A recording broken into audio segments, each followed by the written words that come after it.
হাতের কাছে যা পাই তাতেই আঁকতে ইচ্ছে করে। আজ পেয়েছি এই মাটির শাঁখটা।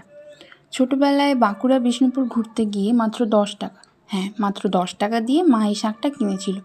তখন ছোট থাকায় এসব কাকের ঠ্যাং বকের ঠ্যাং করেছিলাম, তাই ভাবলাম এখন এটা আবার নতুন করে রং করি। যদিও এখন যে বিশাল কিছু সুন্দর করে ফেলতে পারি তাও নয়। প্রথমে ব্রাউন, রেড আর হোয়াইট মিশিয়ে এরকম পোড়ামাটির কালার তৈরি করে বেস কালার করে নিয়েছি। তারপর ওই যে হালকা খাঁজ কাটা রয়েছে সেটা বাদ রেখে কয়েকটা সিম্পল কলকা ডিজাইন করেছি। প্রত্যেকবারের মতো কলকাগুলো শুধু সাদা না রেখে সাদার সঙ্গে হালকা ব্রাউন মিশিয়ে এরকম একটা চন্দন টাইপের কালার ইউজ করেছি। আর এই পুরো শাঁখটার সবথেকে আকর্ষণীয় জিনিস হচ্ছে মাঝের ওই যে ছোট ছোট মূর্তিগুলো আছে ওগুলো। প্রথমে ভেবেছিলাম পুরোটা কলকা দিয়ে কভার করব, বাট এতটা করার পর মনে হলো যে না, এতটাই থাক, এভাবেই বেশি ভালো লাগছে। তো নতুন করে সাজানোর পর শাঁখটা কেমন লাগছে অবশ্যই জানিও।